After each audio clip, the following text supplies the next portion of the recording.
This episode of the Multiracial Verse podcast is brought to you by Evitan Couture, a brand born from a powerful vision and a deep connection to heritage. Founded by Shinnecock brothers Jason Tech King and Wayon Moon Smith, Evitan represents resilience and pride. From handmade tie-dye to wellness-focused athletic wear, each piece is crafted with intention and positivity, smudged with sage for good vibes, and delivered to you with love. Join the Evitan family on their journey of empowerment and inspiration. Hit up Moon on Instagram at Evitan_KS. That is native spelled backwards _KS to view product and place an order. Evitan Couture. Feel the spirit of resilience in every stitch. So in El Salvador, at the time, back in the 70s, I don't know if that's the custom now, when a father, a male acknowledged their offspring, they would go to the records and they would be the ones to, we say asentar, or to put on record, this is my child.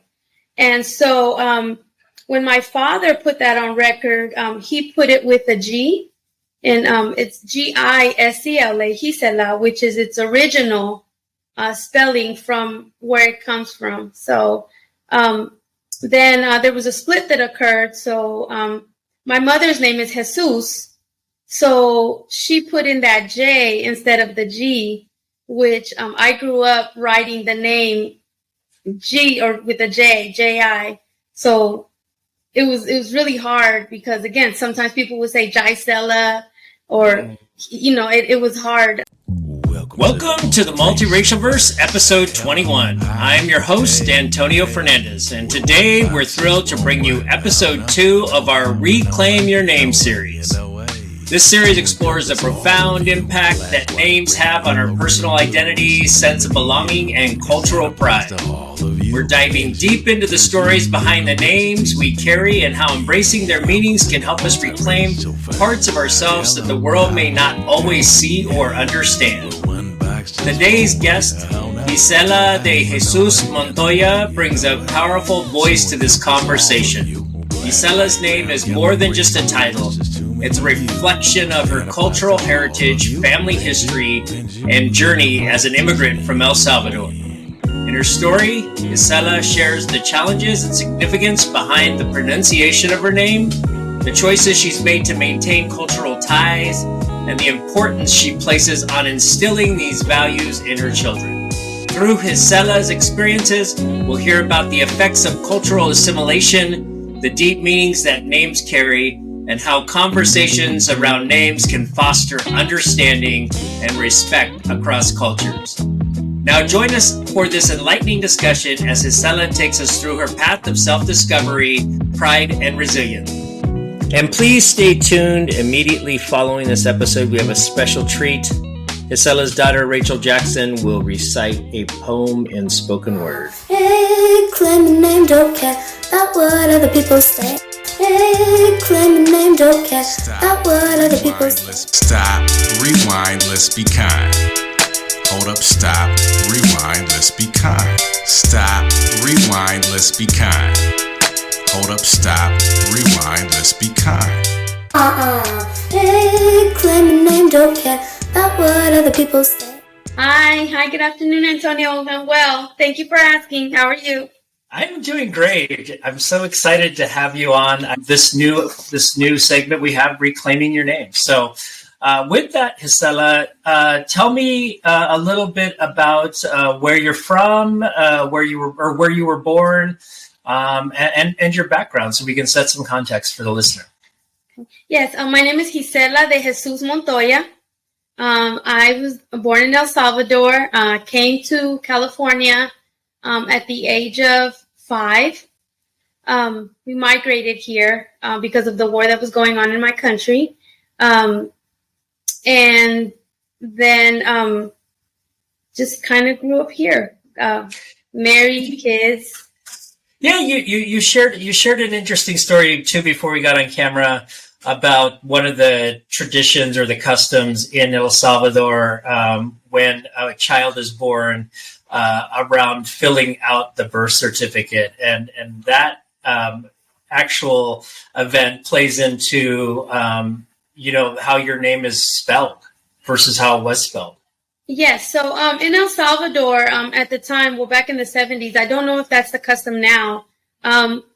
For when a father, a male, acknowledged their offspring, they would go to the records and they would be the ones to, we say asentar, or to put on record, this is my child.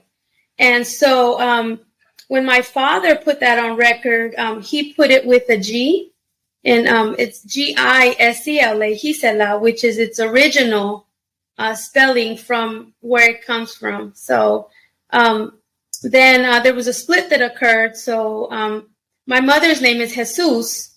So she put in that J instead of the G, which I grew up writing the name G or with a J, J-I.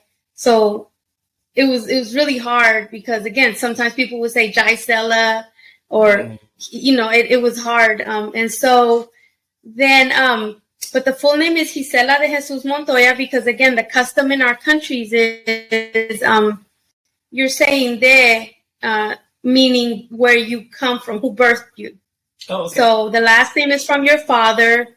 The middle name comes from who birthed you. So the name, who birthed you, and the last name, which is the patriarch of the family. So. Oh, wow. That's awesome. Yeah. Thank you for sharing that. And we talked a little bit about your mom's name was Jesus, and that is, I asked if that was something that was more traditional or more common in El Salvador versus other Latin American countries for a woman to be named Jesus, and you shared. For a female, it's probably not because Jesus is more of a male name, but because she was born on Christmas, she got the Jesus. So then I got the Jesus.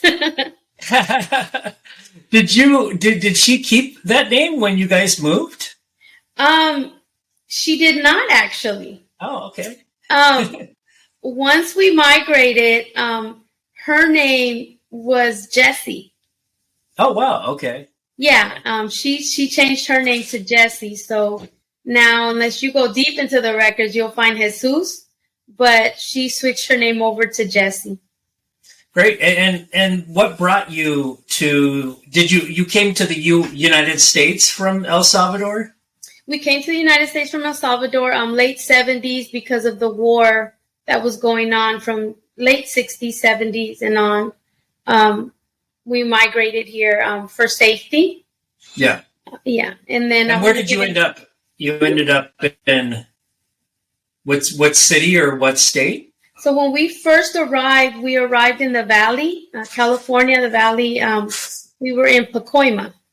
Oh, yeah. In a town called Pacoima. And then we went from Pacoima to Panorama City, and then to Van Nuys. And then from Van Nuys, at that time, my parents were split. So yeah. I was in San Francisco, which was like 6th, 7th grade. Oh, right on. So you started school then in the Valley, correct? In the Valley, and yes, in Pacoima. Silmar. Yeah, Silmar is in the Silmar area. Yeah. So did you? Was it from the beginning, like kindergarten? That were there issues with people like not pronouncing your name correctly? Or I know that area too is in LA. There's a more Latinx people than there is in some areas. So I'm curious to see if that had an impact on the way people addressed you. It did actually. At that particular time, it wasn't as heavy with the Latin culture as it is now. Yeah. It was more African American. It's more African American and Latin. Okay. But now I haven't been there in like many years, but from what I understand, it's more Latin now than it was back in the 80s. Like 80, 83 and something like that.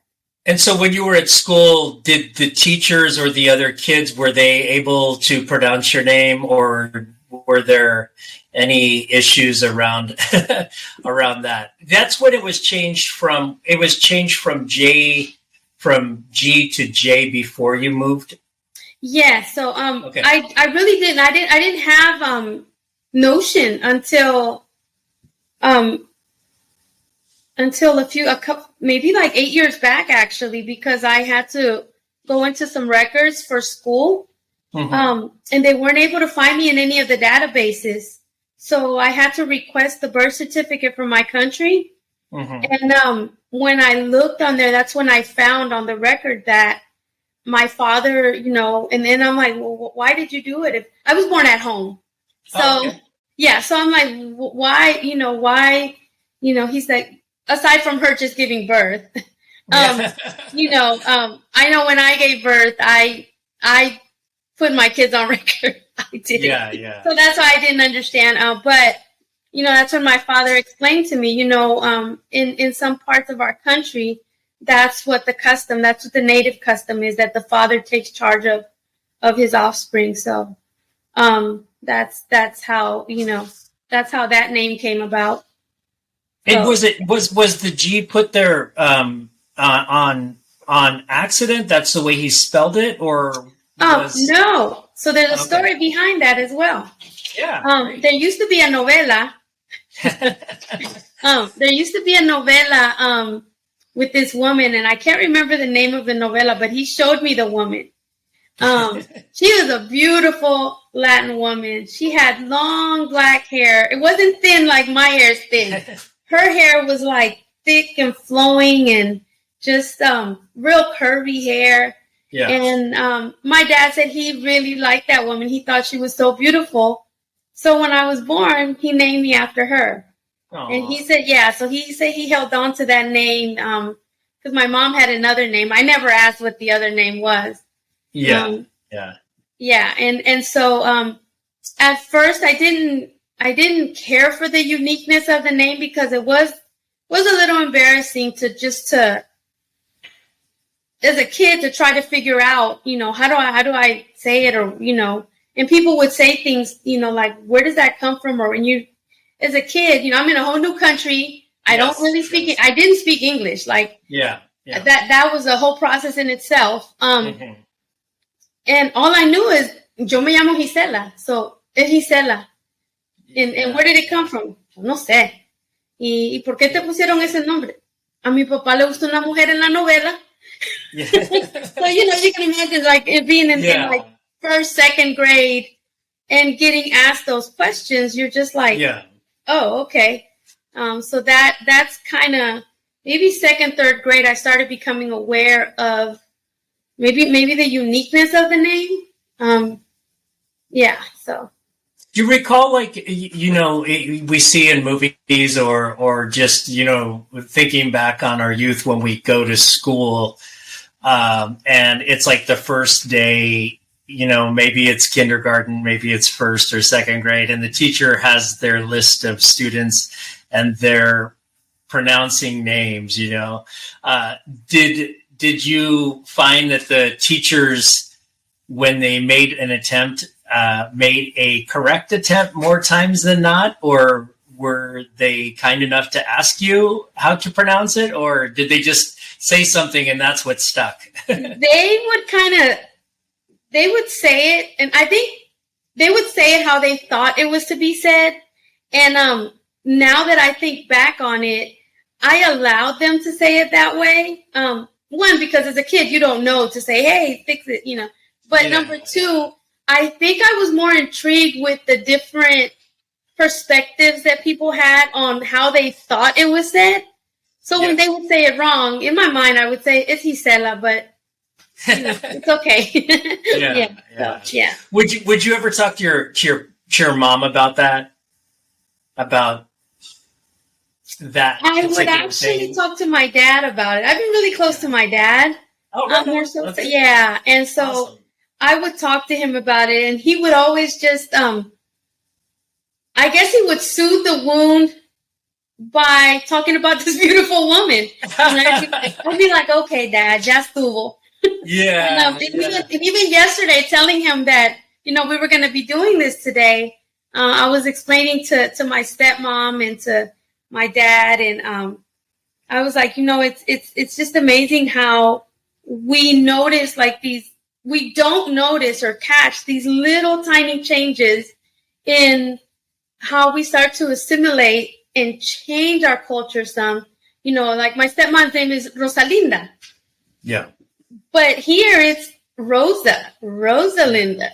And then she laughs because she's like, Yeah. That's so true. We don't think about that. We don't think about how you're giving up, from my perspective.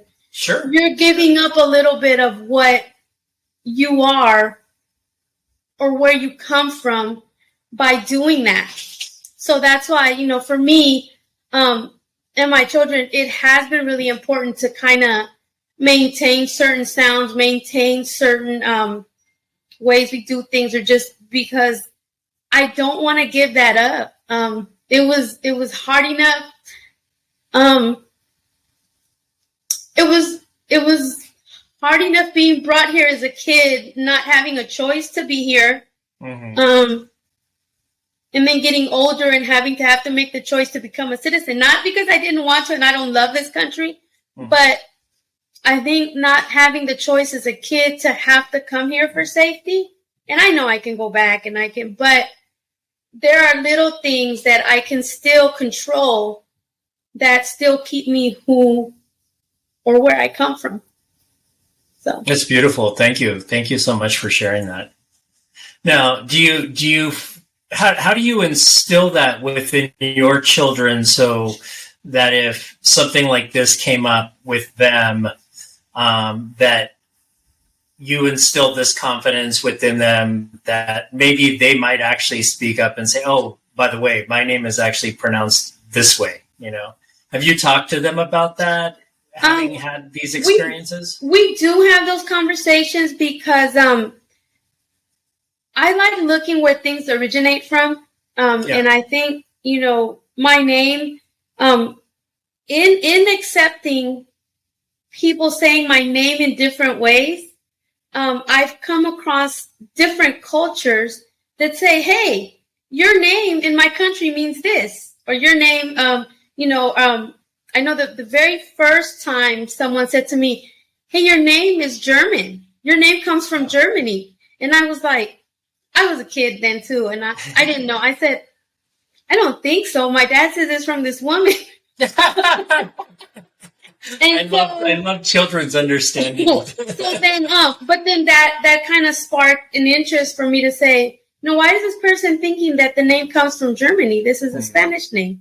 And then, you kind of get on that ground of my Latino-ness, and that's a Latino name. That's not, and so I looked for the name, and lo and behold, yes, it originates from Germany. The name itself, it's from Old German, but it can also be Dutch, and it means a pledge or hostage, depending on how you use it. And I didn't get that deep into it to the usage of it in the language. But that's my next mission. So but it means pledge or hostage. So I want to know what connotation is used for it to go into meaning hostage. Yeah. That's interesting to me.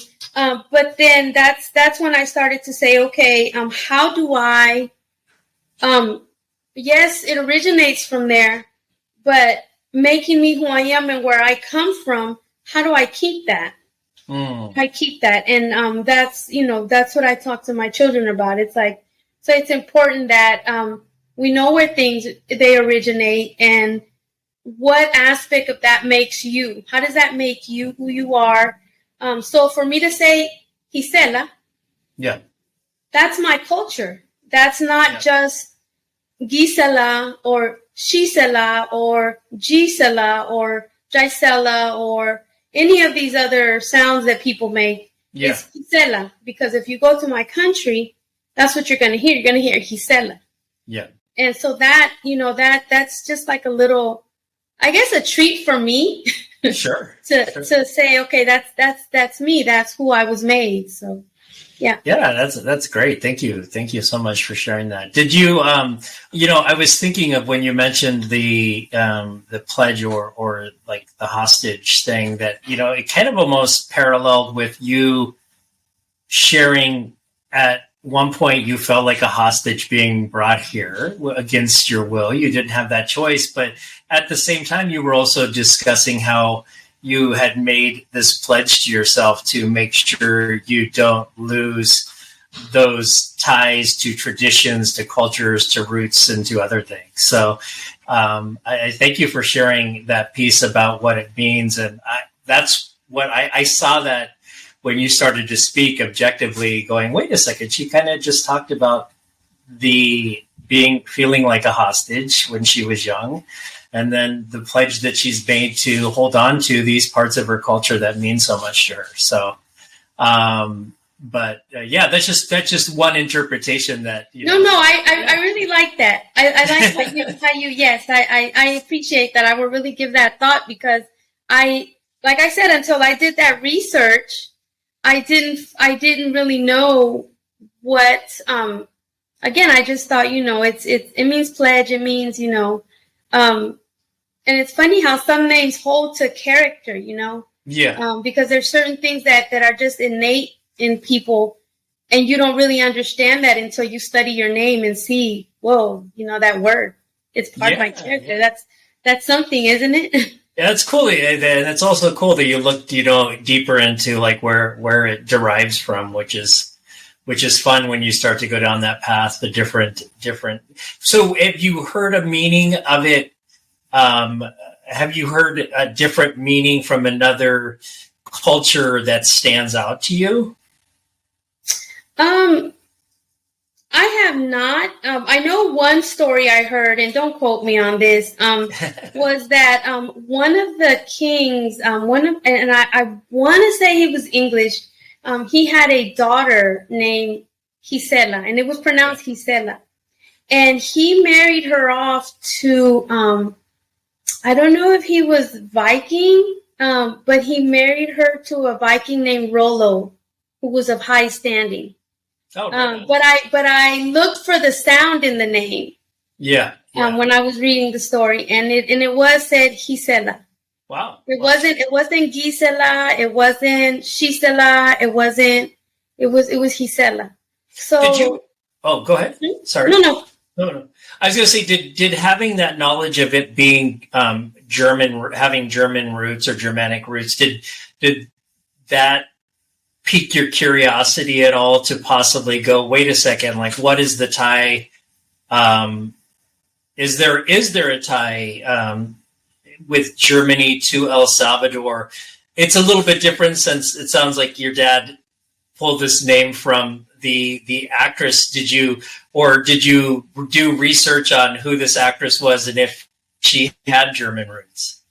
I know I did research on her a long, like many moons ago, and I didn't hold on to the detail and I should have been, and I apologize for not being prepared to bring that here. No, that's totally fine. But I really wish I would have had more information on her, because it just knowing how that name, how she was even chosen for that name for that novela, that would have been very interesting. Oh, true. Was that her name or her real name, or as an actress, or was that her name as the character? That was her name as the character. Oh my God! Yeah, that's a whole different dimension. That's a whole different dimension. Yeah. So it was that was her name as the character. But knowing that it was from German descent, again, it told me a little bit about my character because German is, I like German, and that's one of my on my bucket list languages. So Cantonese, German. And then if you listen to the way German sounds, the way the Salvadorian language flows too, it's very strong, and it can be offensive like that if you don't watch your tone. Yeah. So and I know it's not. I'm not to say that the German language sounds offensive, but it's so strong. It has harsher tones to it for sure. Yeah. It has a strong tone to it. So, and the Salvadorian language to it, it has a very, if you don't watch I think any language probably, but you definitely hear it in our language, and it's very direct. It's very forward. It's just like German, from how it sounds to me, it's very direct and forward. So, yeah. Do you have a relationship with your name that's changed over the years? In other words, in the way that you are, I guess, the way you feel about it. Was there at any point where you were like, you know what, I'm so tired of like everybody butchering my name. I wish I had a different name. And then there came a point of where you embraced it and you're like, wow, my name is really special and I really love my name. Yes. So I would say maybe second, third grade, I kind of just took this stance of, it really doesn't matter how you say it. Let me just enjoy how you say it. And then when I was living with my mom for a while, she said, it's J. Your name is with a J. Please write it with a J. So wrote it with a J. And for a while, I would say up to probably like 2017, I wrote it with a J. And I look back at pictures and I look at myself and I look at the life that I had and just things that were going on. I sometimes miss my J. I miss that J because it brings back good memories. But when I found what was on document and why it was done the way it was done, it held more value because my father accepted me on paper as his offspring. And that meant a whole lot more to me than, even though, not to discredit my mother's name, because I see why she put the J in there. But to know that, the patriarch of the family accepted you that way and took the extra steps to go make you his. Yeah. That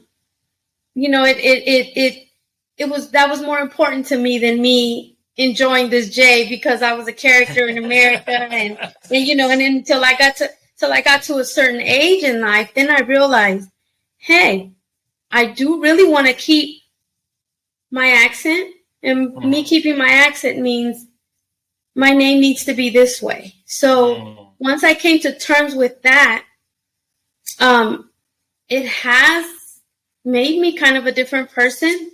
It's made me look at things a little different, be a lot different, and just kind of push me to be better, I guess you could say. Better in the sense that I just seek more knowledge. Like I want to be more intuitive. I just want to learn so much. Yeah. So, do you feel like you're really passionate about that in when you were explaining the attachment of your name to your father, and it's interesting in a way of like a name is a name is something that's given to us, and it's interesting, like the value that we put ourselves on it, and it could come from anywhere. What do you think is the importance of individuals pronouncing your name correctly? Or at least making the attempt or saying, hey, you know what, I don't know how to pronounce your name, or asking what the correct pronunciation is. What does that mean to you? It means that you see me. It means that you see me and that you want to acknowledge me with how I'm comfortable presenting myself to you. And that's what you're willing to entertain in the exchange of our conversation or our interaction. So, and and I become real sensitive to that. So when I see something that I can't pronounce, I'll immediately say, please correct me if I'm not saying it right, because I want to have a good engagement with whoever the person is, a positive engagement. Yeah, it's so important. And it's interesting to think that people that might have just a name like, Bob or Steve or something that like, it's probably never pronounced incorrectly, Mm-hmm. and then they don't, and then it doesn't teach that courtesy to have an understanding of the value of a name, because when somebody does pronounce your name wrong, it's, when we do take it personal, then, it is something that, like if somebody does take that time, like you said, it shows that they see you as this unique individual with this name, and they want to make sure that they are pronouncing it in a way that respects, the way that you want it pronounced, Yeah. And then that way we're both taking a positive memory away from, about each other. And I think that's what is really important in human interaction. Let's walk away with the positivity of what you have and I have, if anything. Have you ever felt that your name has been, have you thought about altering it or changing it at all for purposes of fitting in, whether it's, working in a corporate setting or at school, or other places? Has that come up to where you've like, you know what, I need to alter my name, or I need to take this nickname, and just so that I am more, they call it, I can't remember what they call it exactly, but so that it sounds more white or more English, English is an American English, I have actually. I want to say when I was like 18,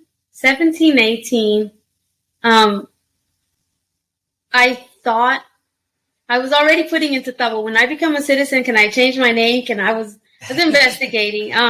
Sure. Because trying to set certain things up career-wise, or trying to, you don't want to be disqualified because you're different. And so even when I was naming my kids, I tried to give them like, maybe names where you can't tell what I am. You just know that I'm a Stephanie, that I'm a Walter, that I'm a Jessica, that I'm a Rachel. There's Aaliyah too. That could be Middle Eastern. So I kind of went out on that one. But I wanted them to have names where you wouldn't be disqualified from something because you were thought of being a certain culture, in being Latino or being African American, or being something where that was I didn't want to disqualify. So I thought about having it changed to Kathy. Your name to Kathy? So that was my alias when I was a bad teenager. So if you asked me at a party what my name was, I would say Kathy. And where did that come from? Just from, was there an attachment to the name Kathy that came from a movie or from anything else? That just the ease of it. Kathy. Yeah.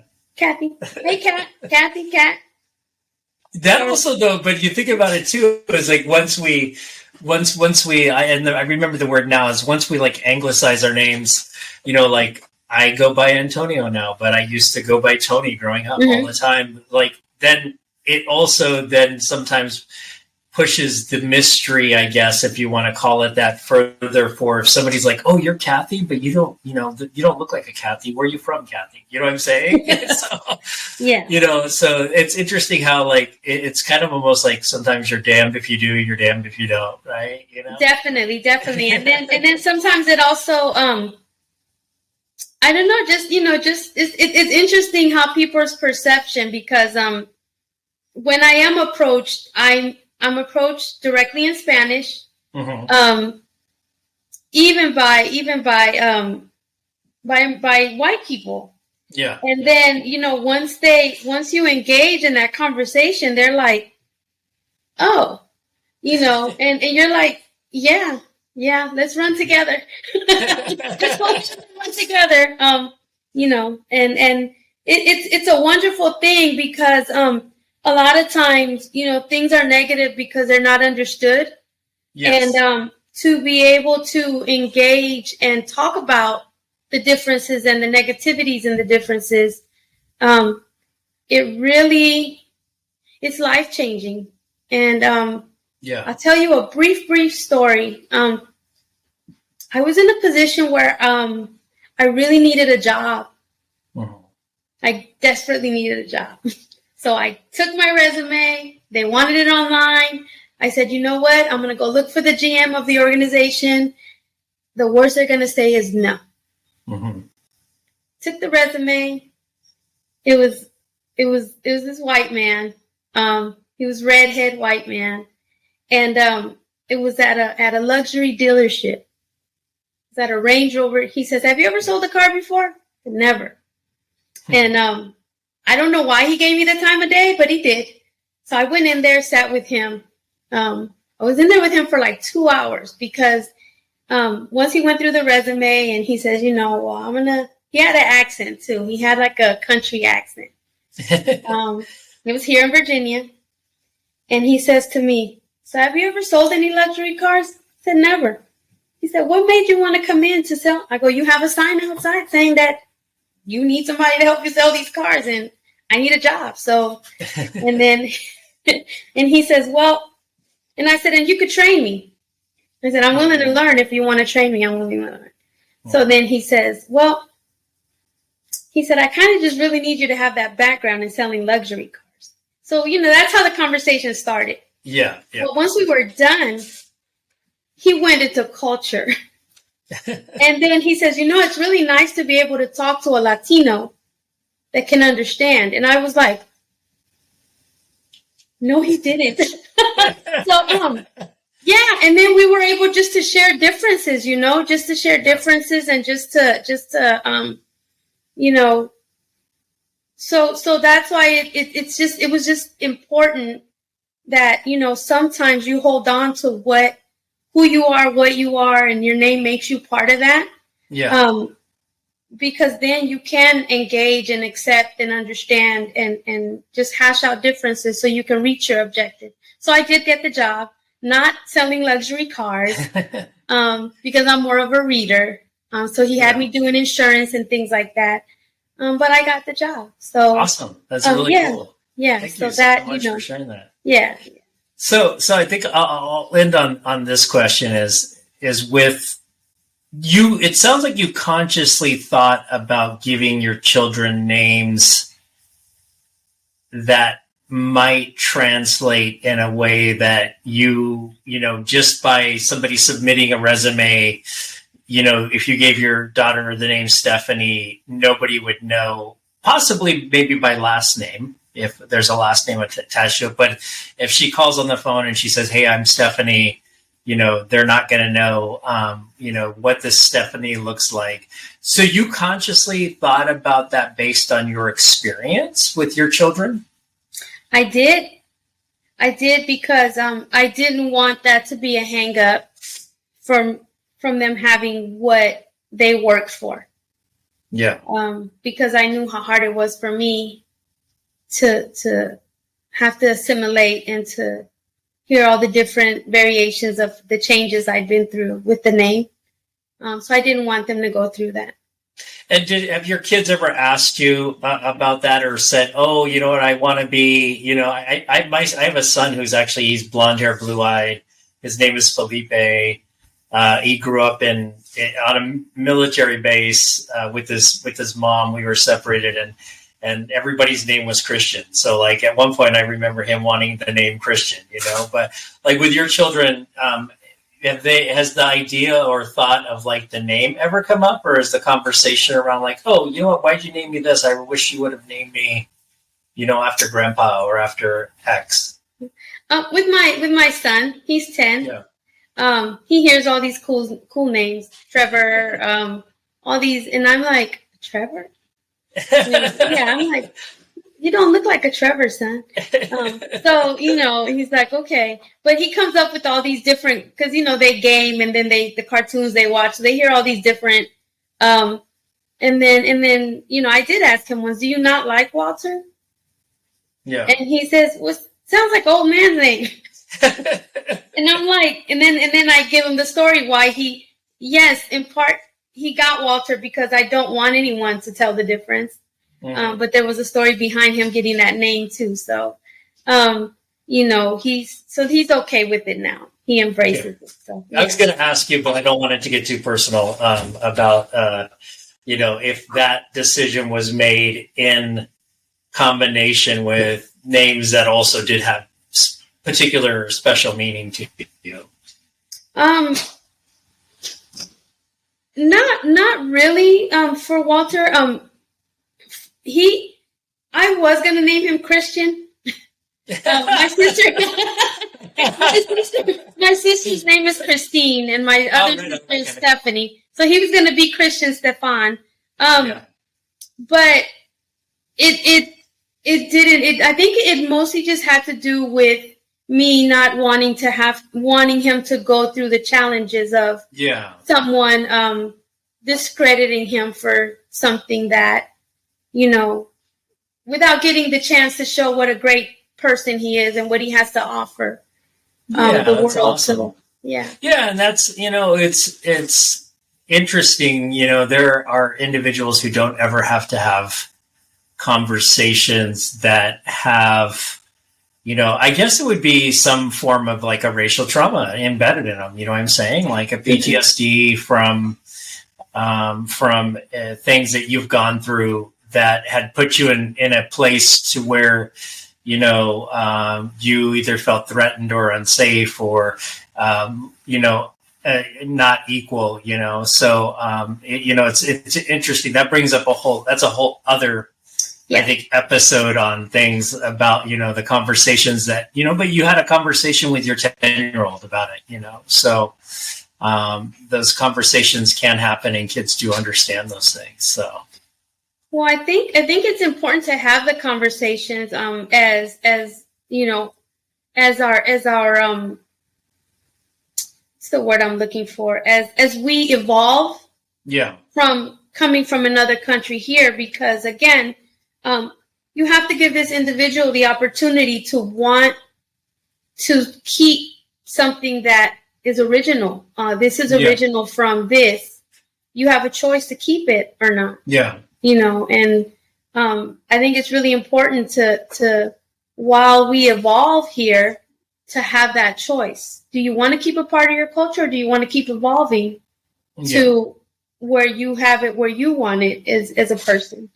Yeah, that's so important. That's definitely, I think of it that way also. Like we are in the midst of, well, everything is evolving, but we're in the midst of this evolution to where, a Latinx child, who is El Salvadorian, has El Salvadorian roots, is called Walter, and there probably has friends that are probably say, oh, that's not very Latinx, that's not very Hispanic name, but it's like, that's part of the evolution of, the world as it becomes more and more mixed. And that's kind of what I like to get at with this podcast, is the idea that like we live in a pretty diverse world in so many different ways. So you have a beautiful name. And I'm a big proponent of making sure if I'm in the same space as you and somebody mispronounces it, that they're like, what? I'm like, no, it's Gisela. It's even though I think it's atypical for American like myself, like Mexican American, to even see a G and pronounce it that way. Versus if it was a J, then I would probably just pronounce it Gisela. From the very get go. So. I really appreciate you sharing the history of your name. And do you have anything else to say as far as, if you were giving advice to parents on, and maybe similar a similar situation, parents that might have been immigrants coming to the United States, do you think you would give them the same advice about, like, if somebody said, "Oh, what should I name my kids? What, how did you name your kids?" That you would still give them that advice of, "Well, here's my experience." I believe I would, because we change our minds. Sometimes we have a take a breath moment, and then we realize, hey, there are some things that once you let go, they're gone. Yeah. Once you let them go, they're gone. And I think as adults, as loving adults, we have to make a conscious or give good advice on how what you're actually letting go of. It's okay if you want to let go, but this from what I've gone through, this is what's at stake, and this is what I chose to do. But it's uncomfortable probably to get that deep, but sometimes feeling that discomfort allows you to make a better choice about how you're going to do things, because it's true. Yeah. It's true. So, I would give the same advice. And hopefully, as we raise the awareness of individuals around us through conversations like this, that, as we evolve as human beings and look at, things other than, we have the conversations, like you mentioned, how important they are, then less and less, there might be individuals such as yourself, such as myself, having to think about, like, oh, should I use this name or that name? Should I name my children this or that? Mm-hmm. Because it'll become hopefully more inconsequential in the future, the more that, we have more cultures mixing, more race mixing and things like that. So I really appreciate you sharing your story with me. Thank you so much. Well, thank you for having me. Here is Gisela's daughter, Rachel Jackson. Hello, my name is Rachel Jackson, and today I will be performing in the oratory category a speech by Jamila Linscott, titled 3 Ways to Speak English. Today, a baffled lady observed the shell where my soul dwells and announced that I'm articulate. Which means that when it comes to enunciation and diction, I don't even think of it because I'm articulate. So my professor asks a question, and my answer is tainted with the connotation of urbanized suggestion. There's no misdirected intention. Pay attention, because I'm articulate. So my father asks, what kind of thing is this? My articulate answer never goes amiss. I say, Father, this is the impending problem at hand, and when I'm on the block, I switch it up just because I can. So when my boys say, what's good with you, son, I just say, well, I just fall out with them people, but they're done. Or in class, I might pause the intellectual sounding flow to ask, yo, why these books never be about my people? Because yes, I have decided to treat all 3 of my languages as equal. Because I am articulate. But who controls articulation? Because the English language is a multifaceted oration subject to indefinite transformation. So you may think that it is ignorant to speak broken English, but I'm here to tell you that even articulate Americans sound foolish to the British. So my professor comes on the block and says, hello, I stop him and say, no, you're being inarticulate. The proper way to say it is, was good. Now you may think that's too hood, that that's not cool, but I'm here to tell you that even our language has rules. So when mommy mocks me and says, y'all be mad going to the store, I say, mommy, no. That sentence is not following the law. Never does the word mad go before a present participle. That is the simple principles of this English. If I had the vocal capacity, I would sing it from every mountaintop, every suburbia, and every hood, because the only God of language is the one recorded in the Genesis of this world, saying it is good. So I may not always come before you with excellency of speech, but do not judge me by my language and assume that I'm too ignorant to teach, because I speak 3 tongues, 1 for each. Home, school, and friends. I'm a trilingual orator. Sometimes I'm consistent with my language now just so I can switch it up so I don't bore later. Sometimes I fight back 2 tongues while I use the other in the classroom. And then I mistakenly mix them up and feel crazy like I'm cooking in the bathroom. I know that I had to borrow your language because mine was stolen. But you cannot expect me to speak your history wholly while mine is broken. These words are spoken by someone who is simply fed up with the Eurocentric ideals of the season. And the reason that I speak a composite version of your language is because mine was raped away along with my history. I speak broken English so the fusing gashes of our current state do not remain a mystery. I am so tired of these negative images that are driving my people mad. So unless you've seen it rob a bank, quit calling my hair bad. I'm so sick of these nonsensical racial disparities. So don't call it good unless your hair is known for donating to charity. As much as has been raped away from my people, you cannot expect me to treat their imprint on your language as any less than equal. Let there be no confusion. Let there be no hesitation. This right here is not a promotion of ignorance, but rather a linguistic celebration.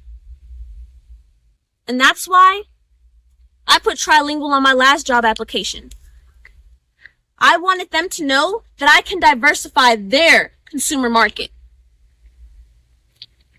And when that interviewer calls me, I'll be more than happy to show that I can say, what's good, what's on, and of course, hello. Because I am articulate. Thank you. I hope you enjoyed episode 2 of Reclaim Your Name, the series. I want to thank my good friend Johannes Skoda for the track Stop, Rewind, Let's Be Kind, and my daughter Phoebe for grabbing my phone and ripping over the top of it to create our fun intro music for this new segment. You can find this podcast on Apple Podcast and Spotify.